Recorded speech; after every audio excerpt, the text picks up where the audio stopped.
अब मैं एक हदीस पाक सुनाता हूं। मेरे आका इरशाद फरमाते हैं इज़न नास, सुनिएगा हदीस पाक। आका फरमाते हैं इज़न नास अज़हरुल इल्मा व ज़य्युल अमल व तहब्बु बिल अलसिन व तबागदु बिल कुलूब व तकातउ बिल अरहम।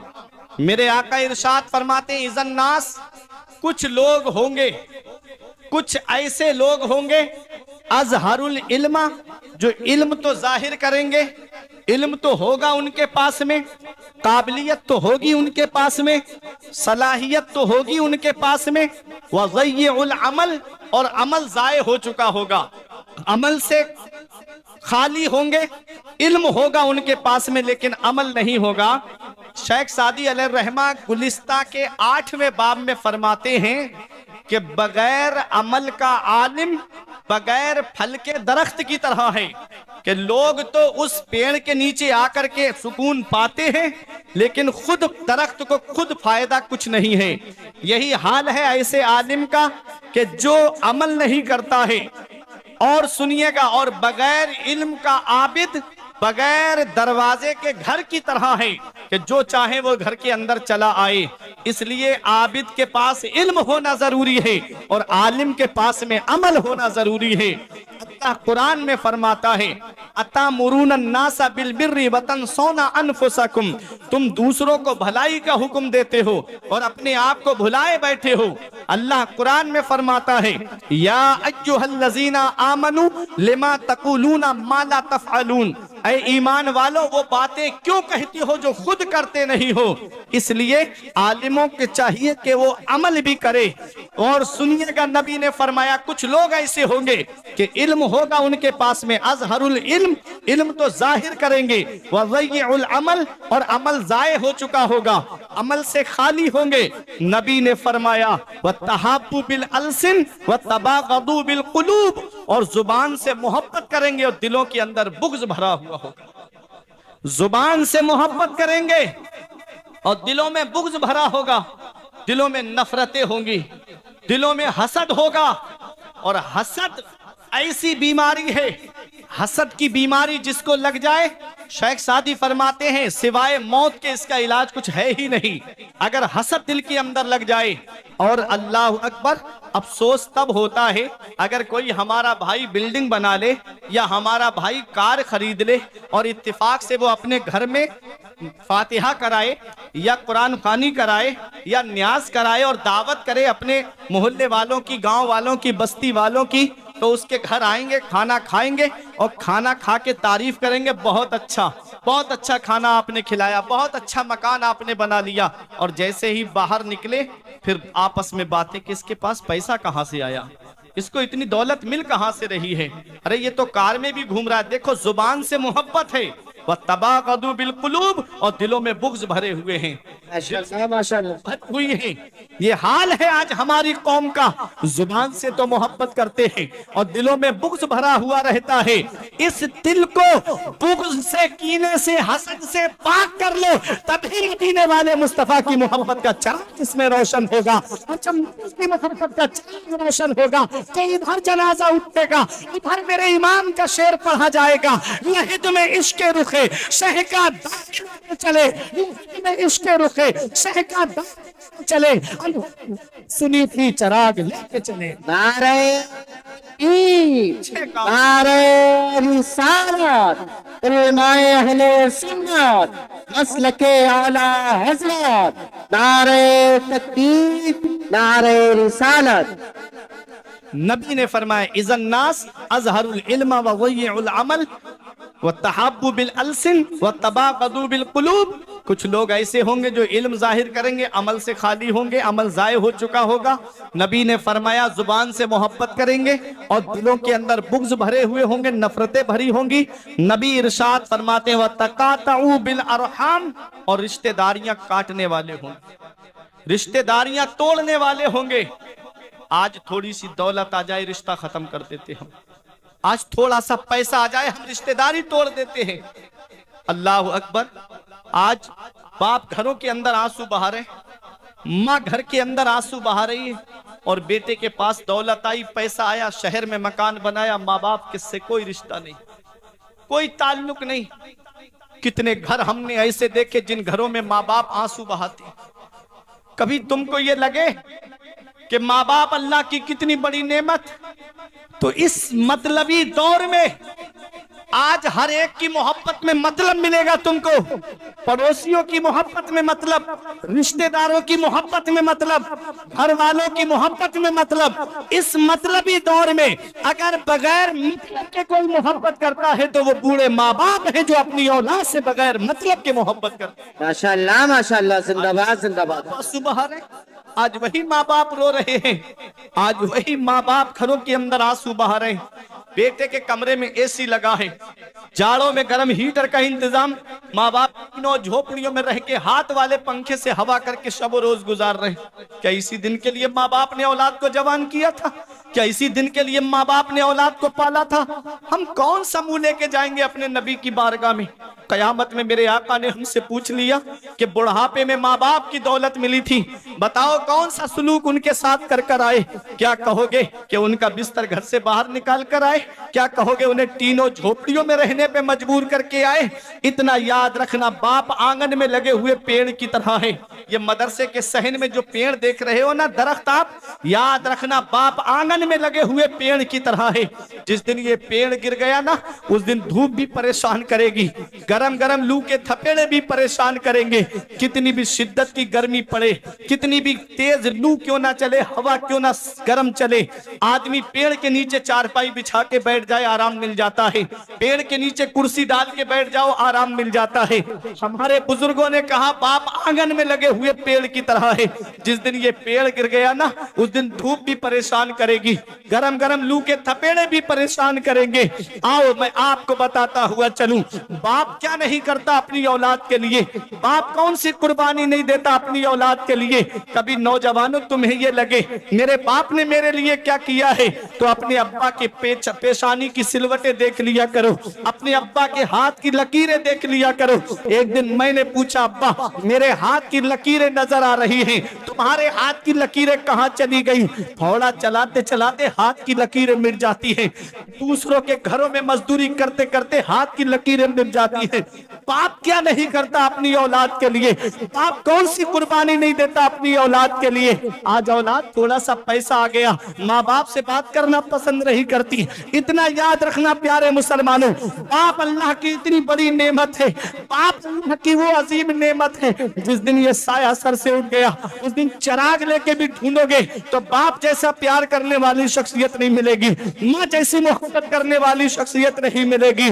बाप क्या नहीं करता अपनी औलाद के लिए। ये 3-3 साल के लिए सऊदी कमाने जाने वाला ये एक बाप ही तो है, ये मुंबई कमाने जाने वाला ये एक बाप ही तो है, ये दिल्ली कमाने जाने वाला ये एक बाप ही तो है, अरे ये बेंगलोर कमाने जाने वाला ये एक बाप ही तो है, ये मुंबई कमाने जाने वाला ये एक बाप ही तो है, ये फलों का ठेला लगाने वाला एक बाप है, ये रक्षा चलाने वाला एक बाप है।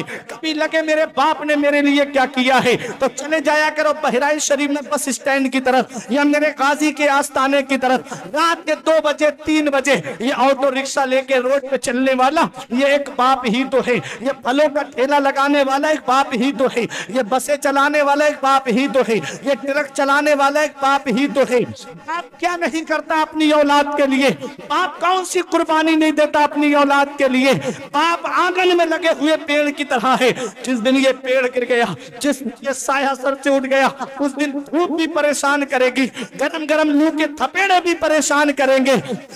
माँ बाप के साये की ना कदरी ना कर, धूप काटेगी बहुत। जब ये शजर गिर जाएगा, इस वक्त के बारे में तो सोचा भी न था। पेटों से ज़ईफ़ी में हुई खत्म रसाई, हर बार तो बांट लिए शौक से फुरकान, इससे में किसी के मगर माँ नहीं आई। वक्त ठुकरा देगा एक दिन मेरी सारी ये कुर्बानियां, दामने उम्मीद में फकत नाकामियां रह जाएंगी। शादियों के बाद बेटे तो अलग हो जाएंगे, के हाथों में फकत बैस रह जाएंगे। नारे तकबीर, नारे रिसालत, मसलके आला हजरत, फैजाने आला हजरत, उलमाए अहले सुन्नत। नारे तकबीर, नारे रिसालत। हाथों में फकत बैसाखियां रह जाएंगी। जिया माँ बाप के साये की ना कदरी ना कर, धूप काटेगी बहुत जब ये शजर गिर जाएगा। और नबी की बारगाह में चलो, देखो माँ बाप का मकाम क्या है, देखो माँ बाप का मर्तबा क्या है। मदीने वाले मुस्तफा की बारगाह में यमन के नौजवान सहाबी आए, अर्ज करते हैं या रसूल अल्लाह, मैं यमन से आया हूँ, या रसूल अल्लाह अब मैं वापस अपने यहाँ जाना नहीं चाहता। नबी ने फरमाया, फिर अर्ज करते हैं या रसूल अल्लाह, मेरी जितनी जिंदगी बची है मदीने में गुजारूंगा, इंतकाल हो गया मदफन मदीने में बनेगा। नबी ने इरशाद फरमाया, हल्लका अबवाया, क्या तुम्हारे माँ बाप जिंदा हैं, क्या तुम्हारे माँ बाप हयात हैं? अर्ज किया, हाँ या रसूल अल्लाह माँ बाप तो जिंदा हैं। फरमाया, इजाजत लेकर आए हो, पूछ कर आए हो माँ बाप से? अर्ज किया, हाँ या रसूल अल्लाह मैं उनसे पूछ कर भी आया हूँ। नबी ने फरमाया, जब तुमने पूछा तो ये कहा कि अब उनका बेटा वापस नहीं आएगा? अर्ज किया, हाँ या रसूल अल्लाह मैंने ये भी उनको बताया है। नबी ने इरशाद फरमाया, जब तुमने ये कहा अब उनका बेटा वापस नहीं आएगा तो उनकी हालत कैसी थी? वो हंस रहे थे कि रो रहे थे? सहाबी की आंखों में आंसू आ गए। सहाबी रो के अर्ज करते, या रसूल अल्लाह जब मैंने ये कहा अपने माँ बाप से आखिरी बार अपने बेटे का चेहरा देख लो, आज के बाद मैं मदीने शरीफ जा रहा हूँ, मेरा अब जितनी जिंदगी बची है मदीने में गुजारूंगा, इंतकाल हो गया मदफन मदीने में बनेगा। जब मैंने ये कहा अपने माँ बाप से तो मेरी मोहब्बत में फूट फूट करके रो रहे थे, गले लग करके फूट फूट करके रो रहे थे। मेरे आका तशरीफ फरमाते जलाल में उठ के खड़े हो गए, इरशाद फरमाते हैं, इरजी इलैहिमा फहदिकुमा वमा कीतहुमा, ए मेरे सहाबी वापस चले जाओ, जहां से आए हो वहीं लौट चले जाओ, और जैसे माँ बाप को ढूंढ के आए हो वैसे उन्हें हंसा दो, यमन में खुश हो जाएंगे, नबी तुझसे मदीने में राजी हो जाए, वो तुझसे यमन में खुश हो जाएंगे, तेरा नबी तुझसे मदीने में राजी हो जाएगा। वो माँ बाप को सता करके उम्रे के टूरों पे टूर करने वालों, इधर माँ बाप एक एक पैसे के लिए परेशान है, इधर माँ बाप दवाई के लिए परेशान, और बेटा अजमेर की बड़ी देग में पैसे डाल कर आ रहा है, इधर माँ बाप एक एक पैसे के लिए परेशान है, बेटा नैनीताल की सैर करता हुआ नजर आ रहा है, इधर माँ बाप के लिए परेशान, बेटा दार्जिलिंग की सैर करता हुआ नजर आता है। इतना याद रखना, साथ फरमाते हैं जिससे उसके माँ बाप राजी है उससे अल्लाह राजी, उसका रसूल राजी, और जिससे माँ बाप नाराज उससे ना अल्लाह राजी ना उसका रसूल राजी। मुसलमानों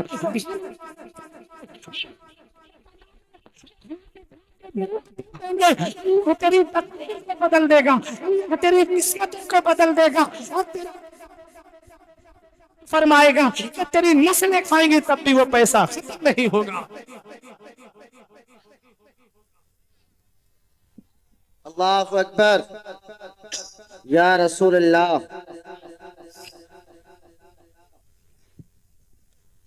ये माँ बाप है, आज माँ बाप बुढ़ापे की दहलीज पे पहुंचे, हमने उनका बिस्तर घर से बाहर कर दिया। कितने घरों में माँ बाप आंसू बहा रहे हैं। इतना याद रखना, जिस घर में माँ बाप की आंखों से आंसू औलाद की वजह से निकलते हैं, अल्लाह उस घर से सुकून उठा लेता है, अल्लाह उस घर से बरकतें उठा लेता है, अल्लाह उस घर से रहमतें उठा लेता है। जिस घर में माँ बाप की आंखों से आंसू निकले, मेरे आका फरमाते हैं, जो सुबह को माँ बाप का चेहरा मोहब्बत से देख ले, अल्लाह जन्नत के दोनों दरवाजे खोल देता है, दो दरवाजे खोल देता है। और एक का इंतकाल हो गया, एक मौजूद है, तो जो मौजूद है उसका चेहरा मोहब्बत से देख ले तो अल्लाह जन्नत का एक दरवाजा खोल देता है। ये माँ बाप जब बुढ़ापे में पहुंच जाए तो ये हमारे लिए बख्शिश का जरिया बन जाते हैं।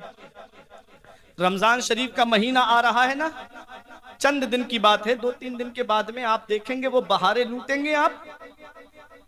जो नेमतें पूरी साल इंसान को खाने को नहीं मिलती हैं, वो इस एक महीने में नेमतें मिल जाती।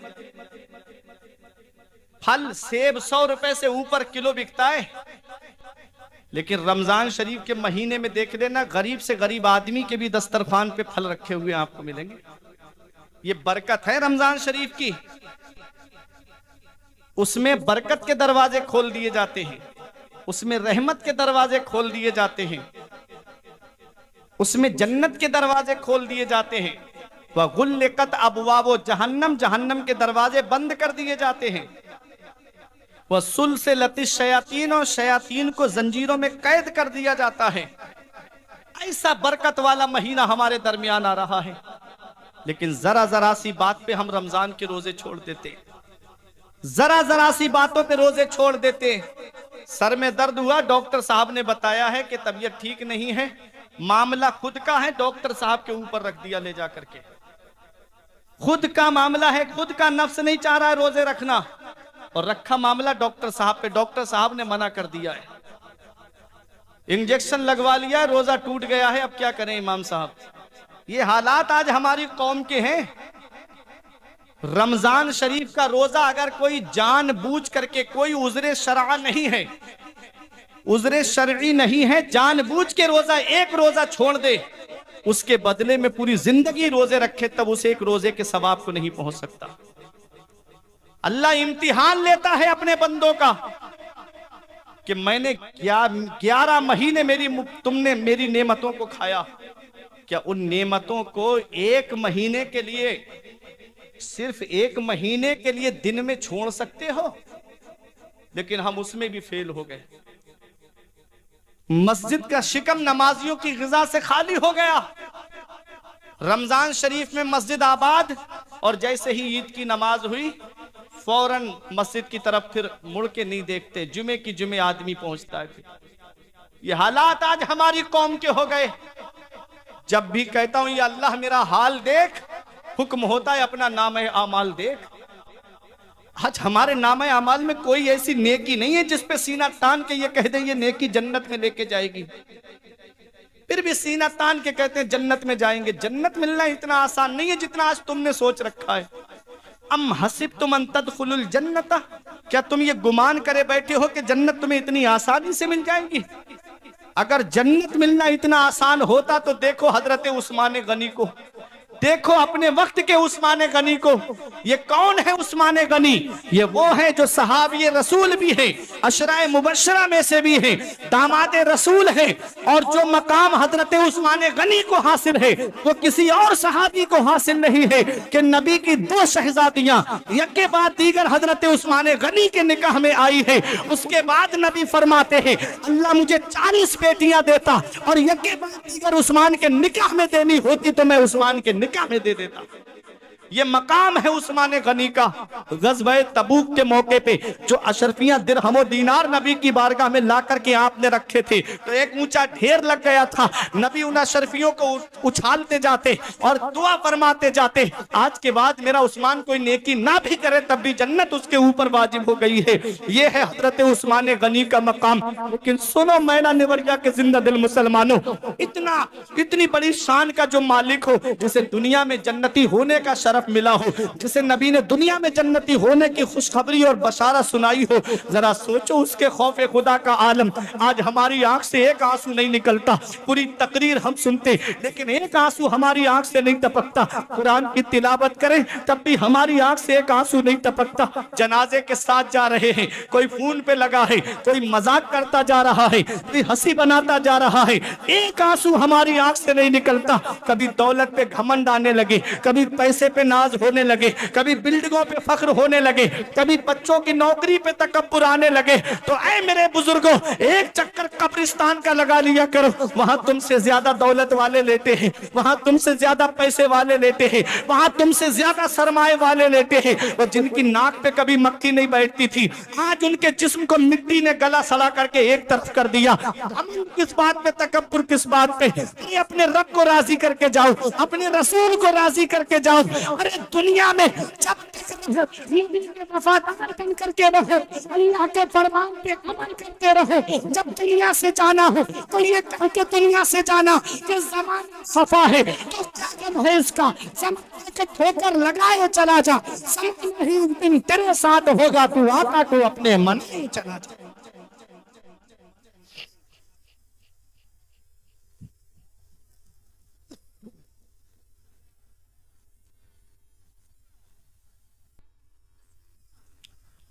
अल्लाह को राजी करो, उसके रसूल को राजी करो। अल्लाह और उसके रसूल को राजी करके दुनिया से जाओ। रमजान शरीफ का महीना आ रहा है, बरकत वाला महीना है। बताओ, दुआ करने वाले जिब्राईल अलैहिस्सलाम हो और आमीन कहने वाले मेरे आका हो। बताओ उस दुआ की कबूलियत की क्या शान रही होगी। जब मेरे आका रमजान शरीफ के महीने में मस्जिद नबवी में दाखिल हुए, पहले जीने पे आपने कदम रखा, आमीन कहा। दूसरे जीने पे कदम रखा, आपने आमीन कहा। तीसरे जीने पे कदम रखा, आपने आमीन कहा। सहाबा ने अर्ज किया, आका दुआ करने वाला तो कोई नजर नहीं आया, आपने आमीन कहा। नबी ने फरमाया, जिब्राईल अलैहिस्सलाम मेरे पास आए और कहा, हुजूर मैं दुआ करता हूं, आप आमीन कह दीजिए। तो मेरे आका ने फरमाया, करो दुआ। जिब्राईल अलैहिस्सलाम ने कहा, वो शख्स जलीलो ख्वार हो जाए, रुसवा हो जाए, कि जो शख्स आपका नाम सुने और आपके ऊपर दुरूद शरीफ ना पढ़े। जब भी हुजूर का नाम सुनो, जाती नाम हुजूर का जमीन पे मोहम्मद है, आसमान में अहमद है, तो जब जब मोहम्मद नाम सुनो तो कहो सल्लल्लाहु अलैहि वसल्लम। मेरे आका ने आमीन कहा। जिब्राईल अलैहिस्सलाम ने दुआ की, वो शख्स जलीलो ख्वार हो जाए कि जो रमजान शरीफ का महीना पाए और अपनी बख्शिश ना कराए। मेरे आका ने आमीन कहा। तीसरी दुआ की, वो शख्स जलीलो ख्वार हो जाए कि जो शख्स अपने माँ बाप को बुढ़ापे में पाए और अपना दाखिला जन्नत में ना करे। मेरे आका ने आमीन कहा। तो पता चला माँ बाप बुढ़ापे में जब मिले हैं हमको, तो ये हमारे जन्नत में दाखिल होने का सबब है। तो माँ बाप बुढ़ापे में जब पहुंचे तो हमको उनकी खिदमत करना है। माँ बाप जब बुढ़ापे की दहलीज पे कदम रखें तो हमको उस वक्त अपने माँ बाप को संभालना है, जैसे हमारे माँ बाप बचपन में हमको संभालते हैं। हमारा जिस चीज को खाने का दिल करता है, हमारे माँ बाप ला करके रखते हैं। जब वो बुढ़ापे में पहुंच जाएं तो फिर औलाद जो है अपने बाप से बात करना तक पसंद नहीं करती। आज जिस बाप का खून अच्छा नहीं लगता, आज जिस माँ की बात तुमको अच्छी नहीं लगती, एक दिन आएगा जिस दिन ये चारपाई घर से उड़ जाएगी, उस दिन कोई खैरियत पूछने वाला नहीं होगा, उस दिन कोई मोहब्बत से बात करने वाला नहीं होगा। इसलिए एक पैगाम दे के जा रहा हूं, इस जलसे से अपने रब को राजी कर लेना। ये जलसे इसलिए होते हैं ताकि आमाल की इस्लाह हो जाए। और जो तुमने सोच रखा है ना, जन्नत मिलना इतना आसान नहीं है। नमाजें छोड़ के कहता है मैं हुसैनी हूं। बता, हुसैन ने कब फर्ज ऐन छोड़े हैं। मेरे अजीज, मैं पहुंचा हूं इस नतीजे पर, नमाज छोड़ दी समझो हुसैन छोड़े हैं। नमाज छोड़ दी समझो हुसैन छोड़े हैं। नमाज एक वक्त की हम नहीं पढ़ते, सिनेमा हॉल हमने आबाद कर दिए, मस्जिदें हमने वीरान कर दी। आज मदरसे हमारे वीरान हो गए और आज हमारी शादियों में, ब्याह शादियों में देखो 50-50 हजार रुपये बैंड में खर्च हो जाते हैं, 50-50 हजार रुपये डांस पार्टियों में हम लुटा देते हैं। और मदरसों का हाल देखो, यूं ही हमारे ऊपर ये परेशानियां नहीं आई हैं। वमा असाबकुम मिन मुसीबतिन फबिमा कसबत ऐदीकुम। अल्लाह फरमाता, अल्लाह की तरफ से तुम्हें कोई मुसीबत नहीं पहुंचती है, तुम्हारे अपने हाथों की करतूत होती है, जिसकी वजह से आज मुसलमान परेशान है। वरना मुसलमानों की शान देख लो, वो 313 थे तो लरसता था जमाना, वो 313 थे तो लरसता था जमाना। आज हम करोड़ों हैं तो करते हैं गुलामी। ये हाल आज हमारा हो गया है। वो मुअस्सिस के ज़माने में मुसलमान होकर हम ख्वार हुए, तारिके कुरान होकर दर से कुरान अगर हमने भुलाया होता, ये जमाना ना जमाने में दिखाया होता। हमें करनी है शहंशाह बतहा की रजा जोई, अपने हो रहमते परवरदिगार अपनी तरीके मुस्तफा को छोड़ना है वजह बर्बादी, इसी से कौम दुनिया में हुई बेइख्तियार अपनी।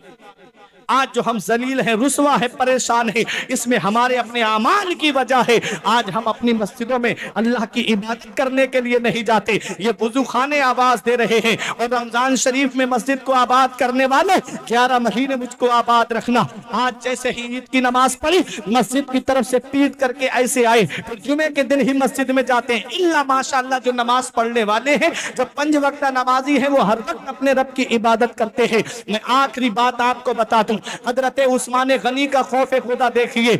आप दुनिया में जन्नती होने की बशारत पाए हुए हैं, लेकिन आप जब जब कब्रिस्तान के करीब से गुजरते, जब जब कब्रिस्तान के करीब से आपका गुजर होता, खड़े हो जाते, इतना रोते, आंखों से आंसू बरसते, दाढ़ी भीग जाती, आंसू जमीन पे गिरने लगते। देखने वाले देख के कहते, हुजूर आप तो बख्शे बख्शाए हो, आपको दुनिया में जन्नती होने की खुशखबरी और बशारत मिली है, आप दामादे रसूल हो, आप इतना क्यों रोते हो? तो आप जवाब देते हैं, ये कब्र दुनिया की मंजिलों में सबसे आखिरी मंजिल है और आखिरत की मंजिलों में सबसे पहली मंजिल है। अगर कब्र के सवालों के जवाब में इंसान पास हो गया तो आगे उसके लिए आसानियां हैं, और अगर कब्र के सवालों के जवाब में फंस गया तो आगे उसके लिए बड़ी मुश्किलों का सामना है। मेरा इमाम बरेली से पुकार के कहता है, उनको रहम आए तो आए वरना, रहम आए तो आए वरना, वो बड़ी मां है क्या होना है, चुपके लोगों से किए जिसके गुनाह, वो खबरदार है क्या होना है, हाय बिगड़ी तो कहां आकर नाव,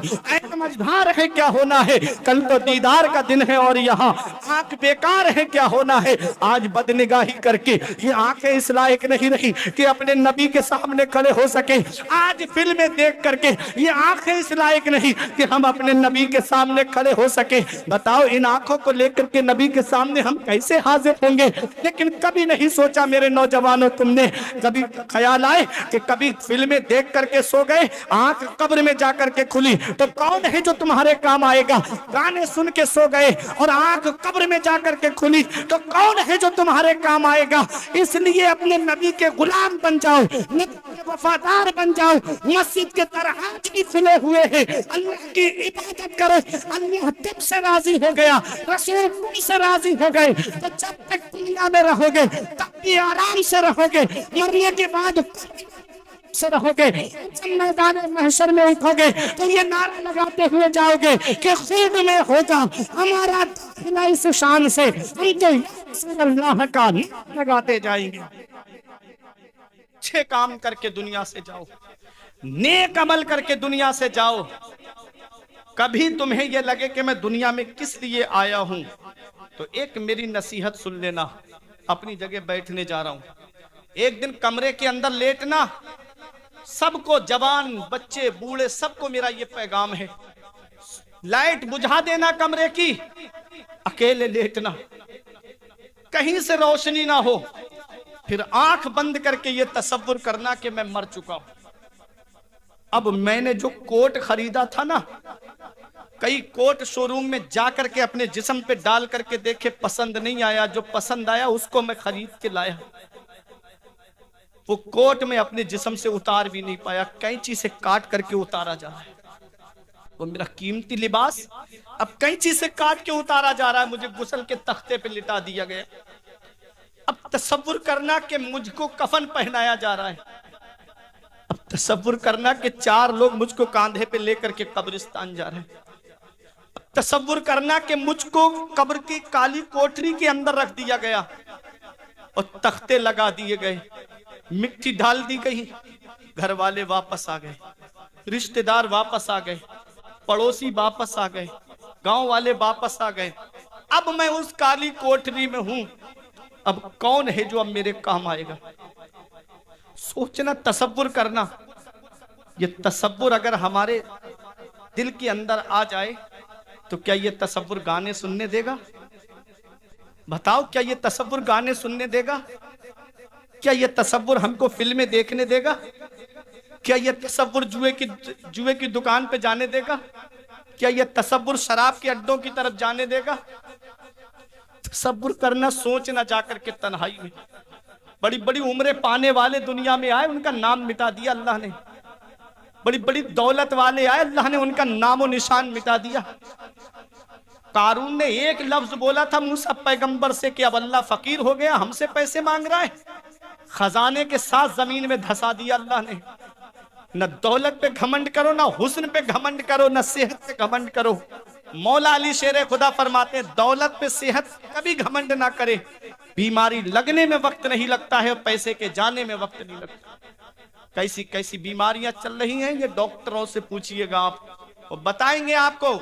पैसा, लाखों रुपये जो हैं यूं ही चले जाते हैं, ऐसी ऐसी बीमारियां चल रही हैं। तो मेरे अजीजों, अपनी मौत को याद रखो, अपनी आखिरत को याद रखो और अपने बच्चों को हाफिज कुरान बना के जाओ, अपने बच्चों को आलिम दीन बना करके जाओ। नबी ने फरमाया अद्दिबू औलादकुम अला सलासे खिसाल हुब्बे नबीयकुम व हुब्बे अहले बैती व क़िराअतिल कुरान। नबी ने फरमाया अपनी औलाद को 3 बातें सिखाओ। पहली, उसके दिल में नबी की मोहब्बत डाल दो, नबी का प्यार डाल दो, वह हुब्बे अहले बैती। और दूसरी बात नबी ने बताई कि मेरे अहले बैत की मोहब्बत उनको सिखाओ, उनके दिल में मेरे अहले बैत की मोहब्बत डाल दो। तीसरी बात नबी ने फरमाई व क़िराअतिल कुरान, और अपनी औलाद को कुरान पढ़ना सिखाओ, अपनी औलाद को कुरान पढ़ना सिखाओ। इन मदरसों में भेजो अपने बच्चों को कुरान पढ़ने के लिए। अगर कुरान नहीं पढ़ाया आपने तो ये औलाद कयामत के दिन अपने बाप को खींच के लाएगी रब की बारगाह में। इमाम गजाली फरमाते हैं वो औलाद कहेगी मौला मेरा बाप मुझे नंगा रखता ये गवारा था, भूखा रखता ये गवारा था, इसने मुझे कुरान की तिलावत नहीं सिखाई, जिसकी वजह से मैं जायज और नाजायज में फर्क ना कर सका। आज मैं जहन्नम में जा रहा हूं तो अकेला नहीं जाऊंगा, अपने बाप को जहन्नम साथ लेके जाऊंगा। बताओ, दौलत औलाद के लिए जमा कर गए, पैसा औलाद के लिए जमा कर गए, कुरान नहीं सिखाया अपनी औलाद को, कुरान पढ़ना नहीं सिखाया, वही औलाद जहन्नम में ले जाने का जरिया बन गई। इसलिए अपने बच्चों को कुरान की तिलावत जरूर सिखाओ, कुरान पढ़ना जरूर सिखाओ, मदरसों में भेजो कि मदरसे तुम्हारी जरूरतों का नाम है। मैंने आयत पढ़ी थी, ऐ ईमान वालो कहना मानो अल्लाह का, कहना मानो रसूलुल्लाह का, व उलिल अम्रि मिनकुम, और तुम में जो उलुल अम्र हैं उनका कहना मानो। मुफस्सिरीन किराम उलुल अम्र की तफसीर में फरमाते हैं उलुल अम्र से मुराद उलमाए बाअमल हैं, बाअमल उलमा का कहना मानो, बाअमल उलमा का कहना मानो। इन्ना खैरल खैर खियारुल उलमा व इन्ना शर्र शर्र शिरारुल उलमा।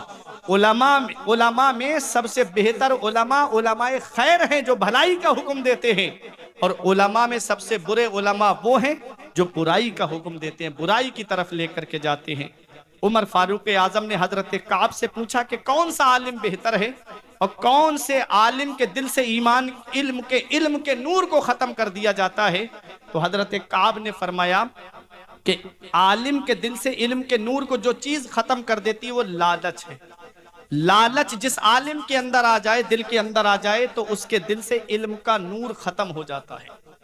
लेकिन आओ, ये मदरसों के लिए आलिम अगर मांगे तो ये तो उनकी जिम्मेदारी है, वरना कौन से प्रोफेसर साहब को वक्त है जो मदरसों का हाल जान ले, कौन से इंजीनियर साहब हैं जो मस्जिदों का हाल जानने के लिए आए। ये गरीब उलमा ही की मेहनतों का नतीजा है कि जो आज मदरसों के अंदर तालीम चल रही है, मस्जिदों के अंदर इमामों की खैर ख्वाही जो हो रही है। इसलिए मेरे अजीजों, मेरा ये पैगाम है, इन मदरसों को सलामत तभी आप रख सकते हो जब इनके अंदर अपने बच्चों को पढ़ने के लिए भेजोगे। बख्शिश की राह मोमिनो आसान बना लो, अपने लिए निजात का सामान बना लो। दुनिया की किताबों पे नजर बाद में रखना, बच्चों को पहले हाफिज़े कुरान बना लो। बातें बहुत करनी थी लेकिन वक्त की किल्लत दामिनगीर है। हजरत की आमद हो चुकी है, बस मेरे फौरन बाद आप हजरत को समात करेंगे। दुआ करता हूँ परवरदिगार मेरे कुछ अर्ज करने में सबकत लिसानी की वजह से या बतकाज़ा बशरियत कोई गलती हो गई हो तो मौला मुझे माफ़ फरमाए। अस्तगफिरुल्लाह रब्बी मिन कुल्ले ज़ंबियों व अतूबु इलैह। कलमा तय्यब पढ़ने ला इलाहा इल्लल्लाहु मुहम्मदुर रसूलुल्लाह सल्लल्लाहु ताला अलैहि वसल्लम। ये जिंदगी सवारिए दिलशाद कीजिए, लम्हात जिंदगी के ना बर्बाद कीजिए। जब मकसद हयात इबादत खुदा की है, पढ़िए नमाज, मस्जिदें आबाद कीजिए। सभी के सामने एक दिन जरूर आता है, ये हुस्न फानी है लेकिन गुरूर आता है। किसी क्रीम से पाउडर से कुछ नहीं होता, नमाज पढ़ने से चेहरे पे नूर आता है। रही कली तो फूल खिलेंगे, जिंदगी बाकी रही फिर मिलेंगे। अस्सलाम।